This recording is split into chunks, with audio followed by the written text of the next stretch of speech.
Welcome to The Explainer. So today we're unpacking a really vital framework from Dr. Rachid Ouache. It focuses on what's arguably the ultimate global challenge of our time, population growth.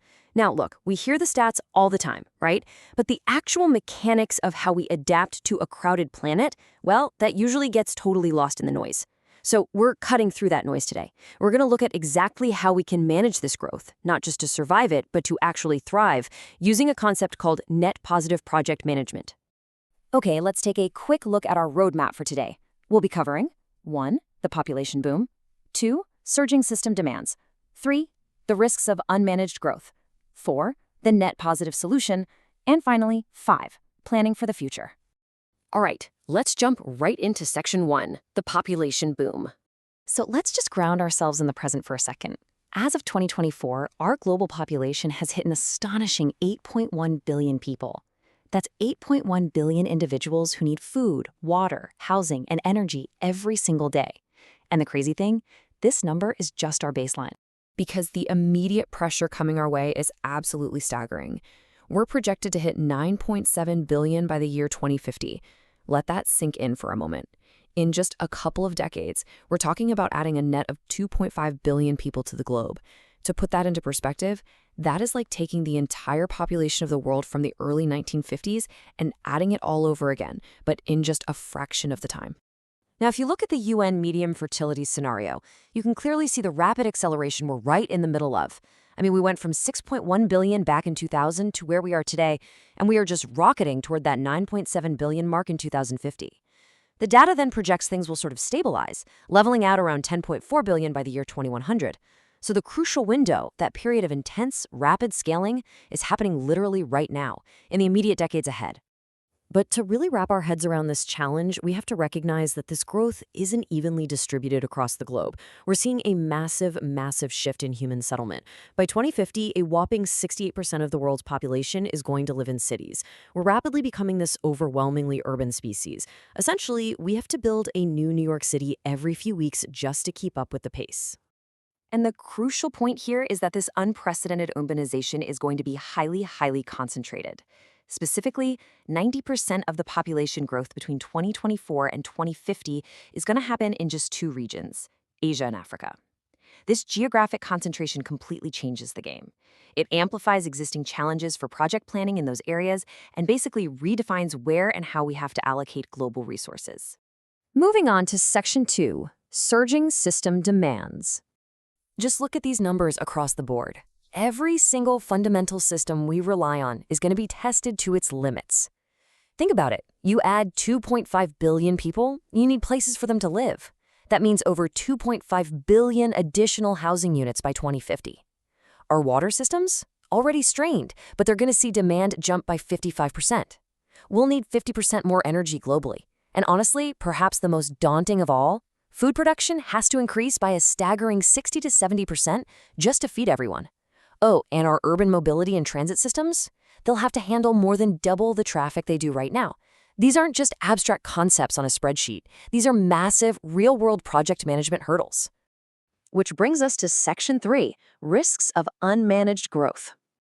When you look at today's highly dense urban centers, you can literally feel the pressure points, right? You can sense that density, that infrastructure just stretching to its absolute limits. This is the reality of rapid urbanization. And without a solid strategic framework in place, these towering achievements of human engineering can quickly become overwhelming choke points. Because unmanaged growth, it creates a dangerous domino effect. We're talking about overburdened infrastructure and failing city services, which almost immediately leads to increased inequality and social tension.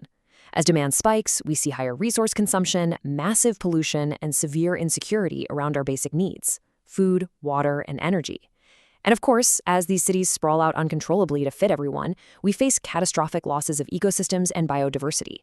Ultimately, failing to plan for this growth doesn't just damage the environment, it forces a massive slowdown in our economic and social progress. So, how do we fix this? Let's look at Section 4, the net positive solution. This is where Dr. Ouache's concept of net positive project management comes in. The definition here is absolutely key. It's about helping societies meet the needs of a growing population, but doing so while staying strictly within environmental limits and, this is the crucial part, improving the quality of life for all. The big takeaway here is that while population growth drives demand, it's the actual quality of our growth that determines the quality of our future. Sustainable development isn't just about limiting damage or, trying to just hit net zero. It's about enabling human prosperity and adding real value without crossing those planetary boundaries. And what's brilliant is that this framework acts as a unifying language for all these different global standards. Whether you're aiming for the UN Sustainable Development Goals, adhering to really strict ISO quality standards, looking at ESG factors, so environmental, social, and governance, or even aligning with the Task Force on Nature-related Financial Disclosures, this methodology brings it all together. It basically gives policymakers and project managers a shared, highly practical playbook to deliver actual, measurable value. All right, let's move to our final section, Section 5, Planning for the Future. Singapore's urban planning is honestly the perfect case study for this in action. They face extreme geographic limitations. They are an island. Yet they've shown exactly how to build inclusive, resilient communities that actually thrive under immense density. They integrate high-density living with these lush green spaces, proving you don't actually have to pave over nature just to house people. They prioritize hyper-efficient public transit and smart infrastructure. And doing all of this drastically improves livability while simultaneously shrinking their overall ecological footprint. It's a total win-win. So the crucial takeaway from Singapore's success, and really the core philosophy of this whole framework, is perfectly captured in this quote. Strategic planning and long-term vision can turn population growth into an opportunity for innovation and resilience. I love that. Growth doesn't have to be a crisis if we design for it. It can actually become the very catalyst that forces us to build smarter, cleaner, and way more efficiently. Let's summarize the bottom line here. The global population is going to grow. There's no stopping that. It's inevitable. But the negative impacts of that growth, the pollution, the scarcity, the gridlock, those are absolutely not inevitable. By choosing to invest in infrastructure that's scalable, inclusive, and resilient, and by shifting our focus to long-term human well-being across multiple generations, rather than just slapping on short-term fixes, we can totally change the trajectory.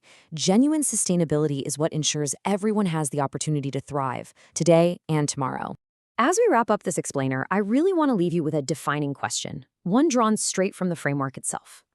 Whether you're an urban planner, an engineer, a community leader, or just an engaged citizen, how can your projects, your work, the decisions you make every day, anticipate and address the needs of a growing population, while creating a positive legacy for future generations?